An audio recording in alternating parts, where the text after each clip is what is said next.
मैं आर्यन सिंह एक बहुत बड़ा बिजनेसमैन हूँ, पर वक्त और हालात ने मुझे गुनाहों का देवता बना दिया।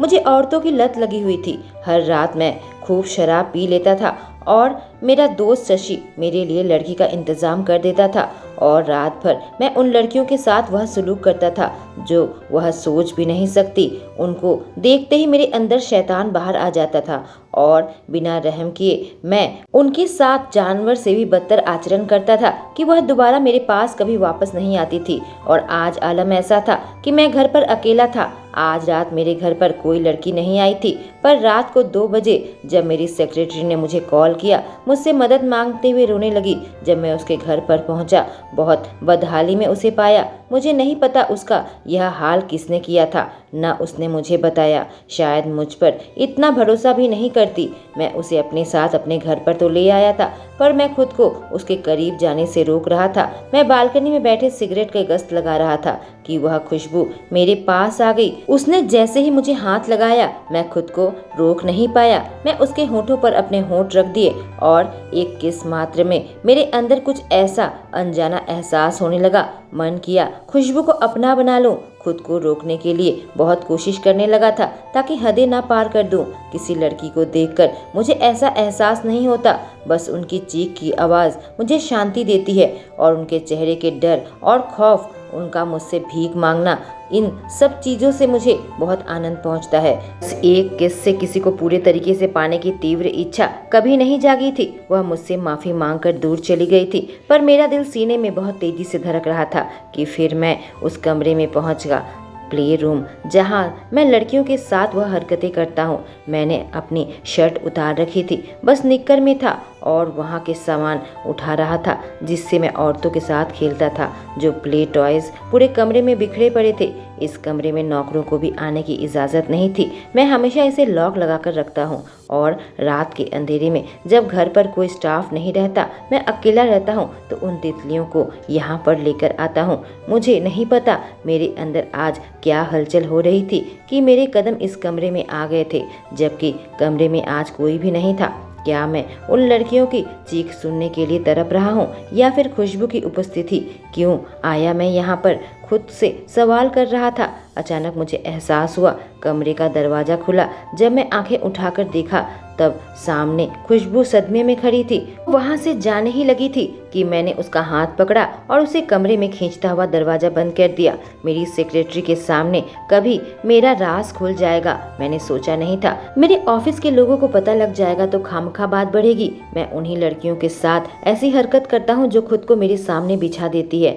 ऑफिस में और भी फीमेल स्टाफ है। मैं सबको डराना नहीं चाहता था। मेरे पास और कोई रास्ता नहीं था। मैं खुशबू को अपनी ज़िंदगी की कहानी बताना शुरू कर दिया, क्योंकि उसे अभी जो किस किया था वह मैं भूल नहीं पा रहा था। मेरी पहली गर्लफ्रेंड कविता के साथ भी ऐसा कभी महसूस नहीं किया था। कविता यह नाम लेते ही उस धोखे के बारे में याद करने लगा। उसने मेरे पीठ पीछे मेरे दोस्त रॉकी और मेरे डैड के साथ रिश्ता बनाया था और मैं खुशबू को यह सारी बातें बता दी। पता ही नहीं चला कब इस दर्द से मैं रोने लगा था।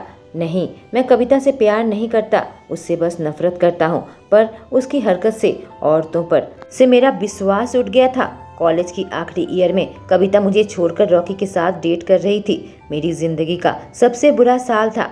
आज मुझे खुशी है कि मैं डैड से अलग होकर नई जिंदगी की शुरुआत की, पर मैं एक राक्षस बन गया। अगर औरतों को खेलने का शौक है तो मैं भी खिलाड़ी बन गया। पर फिलहाल खुशबू मेरे पास थी। उसके शर्ट निकालते ही उसके जिस्म के जख्म मुझे दिखने लगे थे। कुछ जख्म मुझे ताज़ा लगे, लेकिन कुछ जख्म पहले ही बने हुए थे। मैं धीरे धीरे नीचे उतरता गया, उसके जख्मों को चूमता गया। मेरे आंसू से उसका सीना गीला हो गया था। इतनी खूबसूरत सी लड़की पर इस तरीके से किसने अत्याचार किया? आज रात घर पर मुझे क्यों बुलाई थी? वह क्यों रो रही थी? किसने उसे मारा? यह सारे सवाल मुझे परेशान कर रहे थे। उसे चूमते हुए खुशबू मैं सिसकी ली। मैं खुद को रोक नहीं सकता। मत रुको आर्यन, मुझे अपना बना लो। खुशबू मुझे तीव्र दृष्टि से देख रही थी। उसने मेरा हाथ उठाकर अपने कमर पर रख दिए और मैं उसके कमर को दबाने लगा था। इससे उसके मुंह से सिसकी निकलने लगी। आर्यन, आह! मेरी सांसें उसके जिस्म से टकरा रही थी, पर उसकी अगली हरकत से मैं बिल्कुल चौंक उठा। उसने मुझे नीचे धक्का दिया और मैं पीठ के बल बिस्तर पर लेट गया और वह मेरे ऊपर आ गई। हमेशा लड़कियों पर मैं हावी रहता हूँ, पर वह मुझ पर हावी होना चाहती थी। उसके लव मेरे गर्दन को चूमते हुए मेरे सीने तक आया और फिर धीरे धीरे वह उतरते हुए मेरे पेट तक आई और मेरा पूरा शरीर सुन्न पड़ने लगा। वह एहसास मैं बयां नहीं कर सकता। उसकी आंखों में मदहोशी छाई थी। मैं तुम्हारे अंदर के शैतान को देखना चाहती हूँ, मेरे कानों में फुसफुसाई। उसकी यह बात सुनते ही मैं उसकी आंखों में घूरने लगा। यह क्या कह रही है? लड़कियां मेरा यह रूप देखने से डरती हैं। खुशबू का दिमाग खराब हो गया है क्या? पर वह मुझे अटल दृष्टि से देख रही थी। मैं उसे नीचे पटका। यह सुनते ही मैंने अपनी पकड़ उसकी कलाइयों पर मजबूत कर ली। मेरे अंदर का जानवर निकलने को छटपटा रहा था। मैं उसे कर्कश आवाज में कहा, तुम बर्दाश्त नहीं कर पाओगी, मुझे राक्षस समझोगी, मुझसे दूर भागोगी, नौकरी छोड़कर चली जाओगी। तुम्हें पता भी है तुम क्या कह रही हो? हाँ मुझे पता है, मैं पूरे होशो हवास में कह रही हूँ। उसने कहा, मैं इसी के लायक हूँ, मैं सजा पाना चाहती हूँ। मुझसे नफरत करो आर्यन, मुझसे नफरत करो। मैं तुम्हारी नफरत के हद देखना चाहती हूँ। खुशबू मेरे पास 6 महीने से काम करती है और उसे मैं हमेशा उदास देखा है। उसके जिस्म के जख्म बयां कर रहे थे, उसके साथ बुरा सलूक होता है, फिर भी यह लड़की खुद को ही खराब बता रही है। मैंने आज तक उसके अंदर कोई खराबी नहीं देखी। जो लड़की मेरे मिजाज को झेल ले, मेरे गुस्से को झेल ले, फिर भी पलटकर एक जवाब न दे, चुप चुप कर रोए, वह लड़की खराब कैसे हो सकती है? रोने के बाद जब मेरे केबिन में वापस आती थी, उसके चेहरे पर मुस्कान लेकर आती थी, जैसे कि मुस्कान के पीछे अपना गम छुपा देना चाहती हो। फिर मुझे यह लड़की हैवान बनने को क्यों उकसा रही है? मैं उसे चेतावनी देने के लिए उसे पुकारा खुशबू, पर वह अपनी जीत पर अड़ी रही। मैंने कहा, ठीक है, पर तुम देखना ही चाहती हो। एक बात याद रखना, जब तक बर्दाश्त हो करना, जब बर्दाश्त न हो रुक जाओ। मेरे आका, कहना मैं रुक जाऊंगा। यह सुनकर उसकी आंखें बड़ी बड़ी हो गई। उसकी सांस छोड़ते हुए कहा, लेकिन मैं तुम्हें सच बताना चाहती हूँ, मैं अच्छी इंसान नहीं हूँ, इससे ज्यादा कुछ नहीं कह सकती। फिर से यही बात, आखिर क्या राज है इसकी जिंदगी में? खुशबू को अपने बिस्तर पर रख चेन से बांध दिया। वह रात भर छटपटाती रही, तड़पती रही। मैं अपने सारे खिलौने उस पर आजमाता रहा। उसकी आंखों से आंसू बह रहे थे। मैं खुद को रोकना चाहता था, पर यह खुद चाहती थी अपनी मर्जी से। जाने किस चीज की सजा वह खुद को दे रही थी, पर मैं जो चाहता था वह मुझे मिल चुका था। मैं उसे अपना बना चुका था। उसके साथ मिलन से मुझे बहुत शांति मिली थी, जिसकी मैं कल्पना भी नहीं की थी। मैं उसे गुदगुदी दे रहा था, उस पर तरह तरह की चीज आजमा रहा था, उसे चोट नहीं पहुंचा रहा था। मैं खुशबू को चोट नहीं पहुंचाना चाहता था और उसके शरीर में बने जख्म मुझे इस चीज के लिए रोक रहे थे। पर फिर भी मैंने पागलपन की हद पार कर दी थी और उसने एक बार भी बचाओ शब्द नहीं कहा था। आखिर पता नहीं कब मेरी आंख लग गई। अगले दिन 12 बजे जब मेरा फोन बजा, मैंने देखा शशि का कॉल था, पर मैं फिर चौंक उठा जब खुशबू मेरे बगल में नहीं थी। उसका चेन रात में ही मैं खोल दिया था। वह मेरे साथ ही सो रही थी। शशि के बात करके मैं उठ खड़ा हुआ। मुझे ऑफिस जाना था, इसलिए शशि ने मुझे कॉल किया था। 3 बजे मेरी एक मीटिंग थी। मैं बाथरूम का दरवाजा खोला, वह वहाँ नहीं थी। जब मैं बाहर आया, नौकर चाकर थे, सब बड़े आराम से थे। मैं जल्दी से गेस्ट रूम में गया और वहाँ मुझे खुशबू का कपड़ा नहीं मिला, बल्कि वह शर्ट रखा हुआ था जो मैं उसे पहनने को दिया था। खुशबू चली गई थी और मेरा दिल सीने में जंगली की तरह धड़क रहा था। क्या वह मेरे अत्याचार से परेशान होकर छोड़कर चली गई? मेरी आंखों में आंसू बनने लगे थे। इसी तरीके से तैयार होकर मैं ऑफिस पहुंचा। तभी मेरे केबिन का दरवाजा किसी ने खटखटाया और फिर मेरे सामने खुशबू आकर खड़ी थी। वह मेरी कॉफी बनाकर ले आई थी। टेबल पर कॉफी रखकर मेरी ओर देखी और हल्का सा मुस्कुराई। उसकी मुस्कुराहट को देखकर मेरे गाल गर्म होने लगे। शायद वह मेरे चेहरे के बदलते रंग को देख लिया होगा। वह भी शर्माती हुई कमरे से बाहर चली गई। शिट, यह सब क्या था? मैं और वह साथ में। यह सोचते हुए भी मुझे अजीब सा एहसास होने लगा था। नहीं, मुझे किसी औरत के प्यार में नहीं पड़ना। औरत धोखा देने के लिए होती है। मुझे इससे अपनी दूरी बनानी होगी। 3 बजे मेरी मीटिंग शुरू हुई। करीब 4 बजे तक मैं फ्री हो गया था। तभी खुशबू मेरे कमरे में आई। कहा, सर मैं आज थोड़ा जल्दी जाना चाहती हूँ। मैंने अपनी एक भौं ऊंची करके उसकी ओर देखा। उसने कहा मुझे रहने के लिए मकान ढूंढना होगा। मैंने कहा शाम हो चुकी है, देखते ही देखते अंधेरा हो जाएगा, अभी तुम कहाँ मकान ढूंढोगी। उसके पास तो रहने के लिए घर था। कल आखिर ऐसा क्या हुआ था कि वह उस घर पर नहीं रुकना चाहती। मेरी बातें सुनकर उसके चेहरे पर हल्की सी उदासी छा गई। मैं कोशिश करती हूँ, शायद कुछ मिल जाए, उसने कहा। मैंने पूछा क्या इस शहर में कोई तुम्हारा जान पहचान का नहीं है जहाँ तुम रह सको।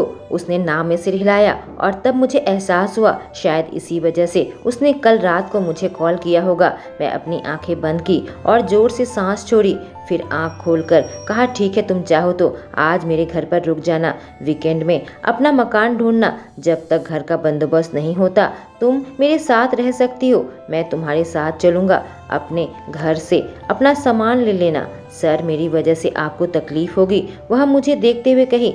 कोई बात नहीं, तुम मेरी, कहकर मैं बात को रोक दिया। क्या है यह, मेरी सेक्रेटरी या कुछ और? नहीं, मुझे खुद पर काबू करना होगा। मैं उसे काम करने को कह दिया और वह बाहर चली गई। थोड़ी देर बाद शशि मेरे कमरे में आ गया। अपना मोबाइल निकालकर एक लड़की की तस्वीर दिखाई, कहा आज रात के लिए इसके साथ तेरी सेटिंग कर दी है, वह रात 9 बजे तेरे घर पर आ जाएगी। मैंने कहा कैंसिल कर दो। मेरी बात सुनकर वह चौंक उठा। कहा क्या कहा तूने? उस लड़की को मना कर दो, झुंझलाहट से मैं दोहराया।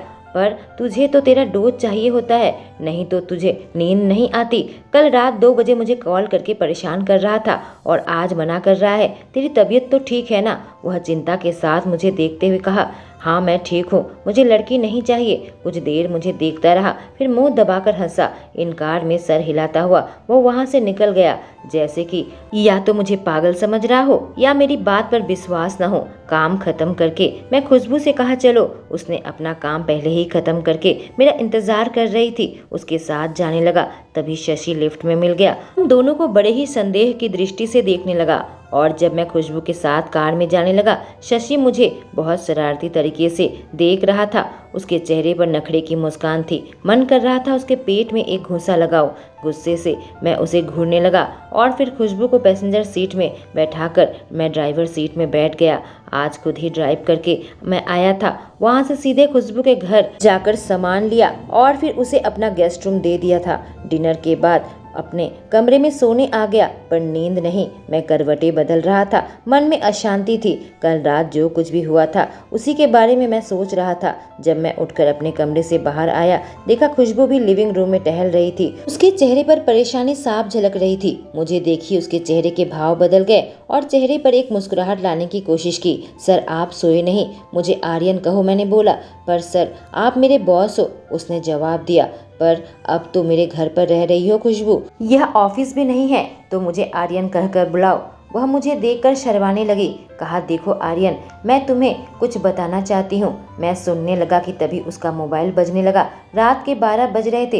इतनी रात को उसे कौन कॉल कर रहा है? आर्यन मुझे यह कॉल लेना होगा, उसने कहा। उसके चेहरे पर एक डर साफ नजर आ रहा था। जितना भी मैं उसके फोन के स्क्रीन में कॉलर का नाम देखना चाहता था, पर खुद को रोक लिया। वह कमरे के अंदर चली गई और फिर मैं अपने कमरे में आ गया। चुपचाप अपने बेड रेस्ट में पीठ टिकाए बैठा था। थोड़ी देर बाद दरवाजा नॉक हुआ। आ जाओ, कहा तो खुशबू अंदर आकर खड़ी थी। आर्यन तुम ठीक तो हो ना? वह मुझे देखकर पूछी। उसका चेहरा मासूमियत से भरा हुआ था। नहीं, मैं खुद को क्यों रोक रहा हूँ? मेरे पास किसी भी चीज़ की कमी नहीं है, मुझे खुशबू चाहिए। शायद मैं अपने दिल के उमड़ते भावनाओं की वजह से डर रहा था, क्योंकि शायद उसके लिए मेरे दिल में कोई नरम जगह थी। मैं अपना दिल उसके लिए खोलना नहीं चाहता था। एक किस क्या फर्क पड़ जाएगा, मैं खुद को समझाने लगा। मैं खड़ा होकर उसके पास आ गया, अपनी उंगलियां उसके गालों में चलाने लगा। वह अपनी आंखें बंद कर ली, उसे अपने करीब खींचा और उसके होठों पर होंठ रख दिए। पर यह मामूली किस बिल्कुल नहीं थी। मैंने इतने दिल से कभी किसी को नहीं चूमा था। ऐसा लग रहा था वह मेरी है। उसके होठों को पूरे दिल से चूम रहा था। वह भी अपना जवाब दे रही थी और वह भी इतना प्यार से मुझे चूम रही थी। कोई जुनूनी किस नहीं था। बहुत धीमे धीमे हम एक दूसरे का स्वाद ले रहे थे। मैंने उसे कसकर पकड़ लिया। उसके हाथ मेरे गर्दन पर और मेरे बालों पर होले होले चल रहे थे, जैसे मेरे शरीर को महसूस करना चाहती हूँ। मैंने उसे अपने और करीब खींचा। अब मेरा सीना उसके उभार से बिल्कुल चिपक गए थे। शायद मैं उस हाल में पहुंच गया था जहां एक भी पल उसके बिना नहीं रह सकता था। तुरंत उसे अपने आगोश में लेकर मैं प्यार करने लगा। नहीं, कल जैसा नहीं था। ऐसा प्यार कर रहा था जैसे कि कोई नाजुक चीज़ हो और जोर लगाने पर टूट जाएगी। उसके शरीर के रोम रोम का स्वाद ले रहा था और उस वक्त मैं एक फैसला लिया था, मैं इस चीज़ को जारी रखूंगा। मैं खुशबू को अपने पास रखूंगा, अपना दिल दूं ना दूं, पर खुशबू मेरे लिए कीमती है, मैं उसे संभाल कर रखूंगा। आखिर जब तक हम दोनों हाँफ रहे थे, मैंने उससे पूछा, खुशबू यह जख्म तुम्हें किसने दिए? मेरी बात सुनकर उसका चेहरा बिल्कुल लाल हो गया था, डर से, खौफ से, या पता नहीं किस चीज़ से डर रही थी। मैंने उसे अपने करीब खींचा, कहा, घबराओ मत, अब मैं तुम्हारे साथ हूँ। उसने कोई जवाब नहीं दिया, बस मेरे सीने में अपना सर रख दिया था। मुझे महसूस हुआ वो हल्की हल्की कांप रही थी। मैं उसके जख्म को कुरेदना नहीं चाहता था जब तक वह तैयार नहीं है। मैं नहीं चाहता वो मुझसे खुले, क्योंकि मुझे नहीं पता उसका सच मालूम चलेगा तो मैं कैसा बिहेव करूँगा। खुद को जज्बातों से परेशान था। बेहतर यही होगा कि हम धीरे धीरे एक दूसरे को जाने। अगले दिन जब ऑफिस पहुंचा तो शशि मेरे केबिन में आया। उसके दिल में कई सारे सवाल थे। मेरी तरफ देख रहा था। कहा, तो बताया नहीं, आखिर मामला क्या है? लड़कियां भेजने से मना कर दिया। खुशबू को साथ कहाँ लेकर जा रहा था? क्या तुम दोनों के बीच में कुछ? मैंने शशि से कहा, अभी ऐसा कुछ नहीं है। वह कुछ दिन मेरे घर पर रुकी है। वह खुद के लिए मकान ढूंढ रही है। मैं इतना कहा नहीं था। शशि ने कहा, तूने मुझे क्यों नहीं कहा? मैं उसे मकान ढूंढ देता। चल कोई बात नहीं, 1-2 दिन में मैं इंतजाम करवा दूंगा। यह सुनकर मेरी आंखें बड़ी बड़ी हो गई। अगर यह मकान ढूंढ देगा तो खुशबू चली जाएगी। नहीं, अब खुशबू से अलग रहना मुश्किल था। मुझे एक नशा हो गया था। उसमें जरूर कुछ ऐसी बात थी। उसके साथ मैं बहुत ज़्यादा डूबने लगा था। मैंने कहा, इसकी ज़रूरत नहीं है, वह खुद अपने हिसाब से देख लेगी, तुझे इसमें पड़ने की ज़रूरत नहीं। मेरी बात सुनकर उसके चेहरे पर नखरे की मुस्कान आ गई। मैं गुस्से से कहा, क्या है, ऐसा नाटक मत कर। उसने कहा, हाँ, मैं कुछ नहीं कह रहा, मैं तो चुप हूँ। खैर, कल शाम की पार्टी में तो आ रहा है ना? उसने पूछा। हमारे कॉलेज के दोस्त रवि ने घर पर एक यूनियन पार्टी रखी थी। कॉलेज के सारे दोस्त आ रहे थे। मैंने कहा, अभी श्योर नहीं है। उसने कहा, यार, ऐसी पार्टी तो मिस करेगा, पार्टी बॉय। अरे, खुशबू को लेकर आ जाना, कोई दिक्कत नहीं है। सब अपनी अपनी गर्लफ्रेंड या बीबियों के साथ ही आएंगे, कहकर उसने आंख मारी और नखरे की मुस्कान देते हुए कमरे से बाहर चला गया। जब भी मैं ऐसी पार्टियों में जाता हूँ, कॉलेज की लड़कियां मेरे आसपास आकर भिनभिनाती है। इस बार मैं खुशबू को लेकर जाना चाहता था। मैं अपने दोस्तों से उससे मिलवाना चाहता था। हाँ, भले ही हमारे बीच में ऐसा कुछ सीरियस नहीं है, पर खुशबू अच्छी लड़की है और मिलवाने में कोई हर्ज नहीं। जब रात को मैं खुशबू को पार्टी के बारे में बताया, वह घबराने लगी। मैं अपने दोनों हाथ उसके गालों पर रखकर हल्का सा छेड़ा। कहा, घबरा क्यों रही हो? मेरे दोस्तों से घबराने की जरूरत नहीं है। मैं चाहता हूँ तुम मेरे साथ पार्टी में चलो, पर मैं किसी को नहीं पहचानती। उसने कहा, तुम मुझे और शशि को तो जानती हो ना, घबरा क्यों रही हो? शशि की पत्नी भी आएगी, तुम्हारी जान पहचान भी बढ़ेगी। वह मेरी ओर थोड़ी देर देखी, फिर कहा, क्या कविता भी पार्टी में आएगी? उसकी बात सुनकर मैं अपनी आंखें बंद कर ली। हाँ, शायद वह इसी शहर में रहती है। मुझसे कई बार टकरा चुकी है, पर मैं उसे अनदेखा करता हूँ और वह भी मुझसे दूर रहती है। इस घटना के बाद कई बार मुझसे बात करने की कोशिश की थी, पर मैं नहीं चाहता उसके साथ कोई और रिश्ता रखना। उसे देखते ही मेरा खून गर्म हो जाता था और उसके दिए हुए धोखे मुझे बार बार याद आता था। मैं खुशबू के होठों को चूमते हुए कहा, फिक्र मत करो, तुम कविता से कहीं ज़्यादा खूबसूरत हो। अगर कविता आएगी तो उसका बॉयफ्रेंड रॉकी भी आएगा। यही मैं सोच रहा था, शायद दोनों साथ में रहते होंगे। मुझे नहीं पता रॉकी में ऐसा क्या था कि कविता ने मुझे धोखा दिया था, पर मुझे यकीन है खुशबू ऐसी लड़की नहीं है, मुझे धोखा नहीं देगी। शनिवार 7 बजे तक पार्टी में जाना था। खुशबू ने एक मैरून गाउन पहनी थी जो कि ऑफ शोल्डर थी। गले में एक नेकलेस पहना हुआ था, मरून लिपस्टिक और मैचिंग सैंडल भी पहना था। उसने अपने बाल खुले छोड़े थे। यह ड्रेस हम आज खुद शॉपिंग करके ले आए थे। मैं चाहता था खुशबू भी मेरे साथ जाए तो पार्टी में खूबसूरत दिखे, इसलिए उसके लिए यह महंगी ड्रेस खरीद लाया था। वह मना कर रही थी। उसे मनाने के लिए शॉप में ही सबके सामने उसे किस करने लगा। वह शर्मा कर दूर हट गई। कहा, ठीक है, मैं इसे लूंगी और मैं फॉर्मल सूट में कार से उतरकर उसके हाथों में हाथ रखा। हम पार्टी में पहुंच गए थे। कॉलेज की लड़कियों की नज़र भी मुझ पर थी और साथ ही खुशबू पर भी। मैंने देखा वह आज थोड़ी अस्वस्थी में थी, शायद इसलिए कि सब लोग उसे घूर घूर कर देख रहे थे। मैंने कहा घबराओ मत, पर वह अपनी मुस्कुराहट के पीछे अपनी घबराहट को छुपा नहीं पा रही थी। आखिर ऐसा बिहेव क्यों कर रही है? यहाँ तो वह किसी को जानती तक नहीं, मैं उसे अपने साथ ही रखा था। अचानक से कुछ दोस्तों ने मुझे बुला लिया। मैं गार्डन में बैठकर दोस्तों के साथ बातें कर रहा था और अपनी ड्रिंक ले रहा था। अचानक से खुशबू का ध्यान आया। मैंने कहा रुको, मैं खुशबू को लेकर आता हूँ। कहकर मैं वहाँ से उठा। मुझे उसे अकेला नहीं छोड़ना चाहिए था, वह बेचारी परेशान हो रही होगी। अचानक से मेरी नज़र खुशबू पर पड़ी। घर की साइड में थोड़ा सा अंधेरा था, वहाँ पर वह खड़ी थी, पर उसे देखकर मेरे पैर बर्फ की तरह अपनी जगह पर जम गए थे। वो किसी और लड़के के साथ थी जिसका पीठ मुझे नजर आ रहा था। लड़का उसके बेहद करीब था। मुझे मानो लकवा मार गया। कविता के दिए धोखे की याद आने लगी। मैंने कभी नहीं सोचा था कि खुशबू भी मेरे पीठ पीछे यह सब करेगी। उसे देखकर ऐसा लग रहा था थोड़ी सी डरी हुई थी, पर उस लड़के को पीछे धक्का भी नहीं दिया था, न ही मदद के लिए चिल्लाई थी। अचानक से वह लड़का उसके बेहद करीब चिपक गया। मैं उसे देख नहीं सकता था। मैं बेहद गुस्से से भर गया। हाँ, खुशबू को अभी तक गर्लफ्रेंड होने को नहीं कहा मैंने, पर वह मेरे साथ सो रही है। मैं पीछे मुड़कर जाने लगा था। एक आखिरी बार मुड़ा और अपनी खुशबू को देखा तो देखा वह लड़का उसे धक्का दिया और खुशबू काफी घबरा गई थी। दोनों को देखकर लग रहा था कि आपस में कुछ झगड़ा चल रहा हो। वह लड़का उसे छोड़कर जाने लगा। जब मुझे उसकी शक्ल नजर आई, रॉकी, शिट, यह रॉकी के साथ क्या कर रही है? मैं वापस से अपनी टेबल पर आ गया। पार्टी में मुझे रुकने का मन नहीं कर रहा था। मैं देखना चाहता था खुशबू क्या करती है। थोड़ी देर के अंदर ही खुशबू मेरे पास आ गई, मेरे कंधे पर हाथ रखा। मैं मुड़कर उसकी आंखों में गुस्से से घूरा, पर उसकी आंखें देखकर मेरे दिल में कुछ हुआ। उसकी आंखें नम थी। मेरे कान में कही, मैं जाना चाहती हूँ, प्लीज मुझे यहाँ से लेकर चलो। रुकने का मन मेरा भी नहीं था, मेरा मूड खराब था। मैं उसका हाथ पकड़ा और लगभग खींचते हुए मैं उसे अपनी कार के पास ले आया। अपनी कार के अंदर लगभग उसे धक्का मारकर घुसाया। फिर गाड़ी गुस्से से तेज चलाने लगा। मेरा दिमाग गर्म हो रहा था। रॉकी के साथ क्या कर रही थी? मैंने रॉकी के बारे में उसे सब कुछ बताया था। आखिर वह मुझसे क्या राज छुपा रही है? घर पर आकर मैं सीधे उसे खींचकर उसे प्ले रूम में लेकर आया। अब वह मुझे देखकर खौफ खाने लगी। क्या हुआ है तुम्हें आर्यन? उसने पूछा। मुझसे क्या छुपा रही हो खुशबू? मैं चीखा और उसके करीब आकर उसका गला पकड़ लिया और दबाने लगा। उसको धक्का देकर सीधे दीवार पर लाया। बताओ मुझे। मैं उस पर दबाव डाला। मैं सब कुछ देख चुका हूँ अपनी आंखों से। मेरे पीठ पीछे तुम दूसरे लड़के के साथ, और वह भी उस लड़के के साथ जो मेरा दुश्मन है। क्या लगता है वह तुम्हारा पति या आशिक? आर्यन प्लीज मुझे छोड़ो, घुटते हुए कही। मैंने अपना हाथ उसके गले से हटा दिया। यकीन नहीं आ रहा था। इस लड़की के लिए मैं बहकने लगा था। वह मेरा पति नहीं है, उसने जवाब दिया। तो क्या है प्रेमी? बताओ क्या कर रही थी उसके साथ तुम? मैंने पूछा। क्या तुम्हें ऐसा लगा? उसने पूछा। तुम जैसी लड़कियों को अच्छे से जानता हूँ। तुम धन दौलत हासिल करने के लिए किसी भी हद तक जा सकती हो। क्या मैं तुमसे अपनी सैलरी के अलावा कभी कोई पैसा मांगा आर्यन?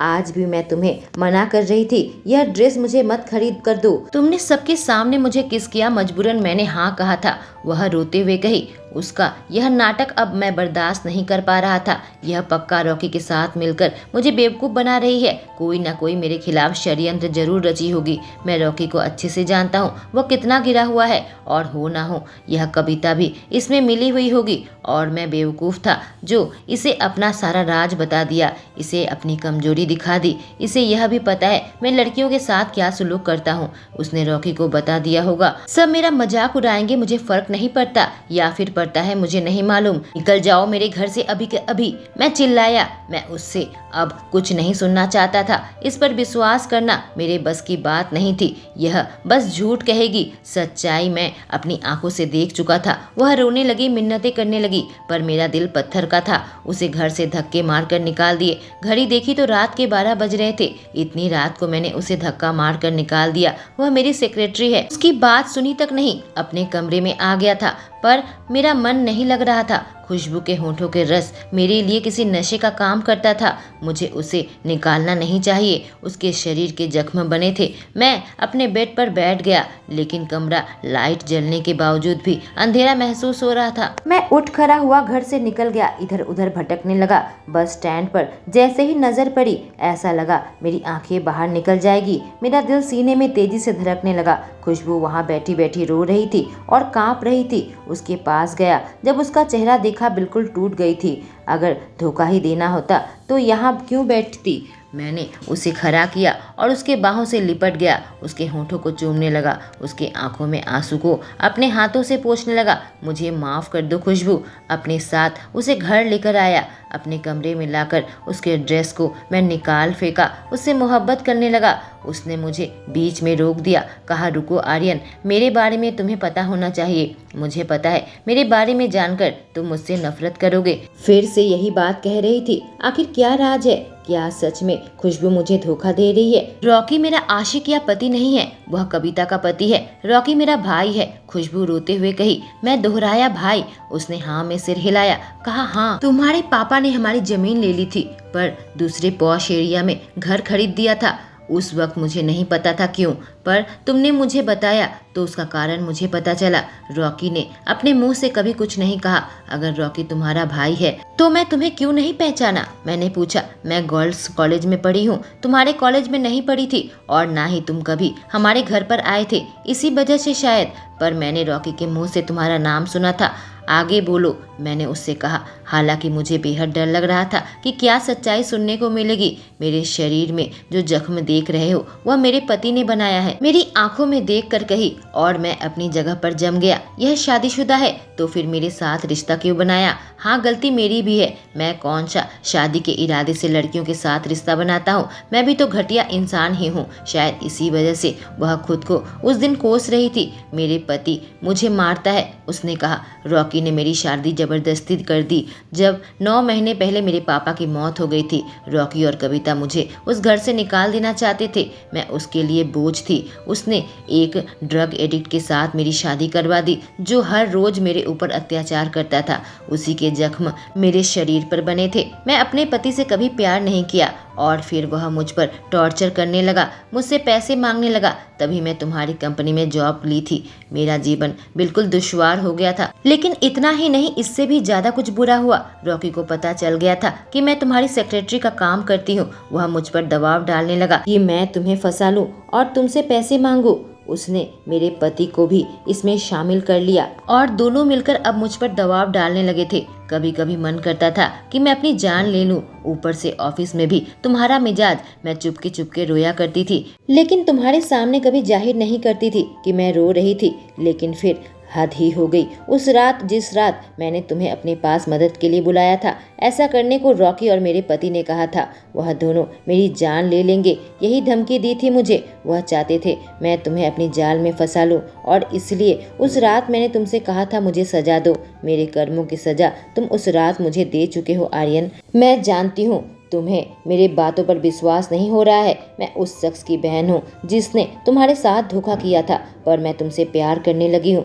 बस तुमसे प्रार्थना है, मुझे यहाँ से कहीं दूर भेज दो। मुझे बहुत ज़्यादा डर लग रहा है। इतना कहते हुए खुशबू कांपने लगी थी। मुझे उसके बातों पर यकीन था। खुशबू झूठ नहीं कह रही होगी। उसके शरीर पर कई जख्म काफ़ी पुराने थे। उस वक्त मैं उससे कुछ नहीं कहा था, लेकिन बाद में शशि को मेरी सारी बातें बता दी। शशि ने उसके पति के बारे में सारी कुंडली निकाल ली थी, जो कि सच में बहुत बुरा इंसान था। हमने पुलिस की मदद से उसके पति को गिरफ्तार करवा दिया।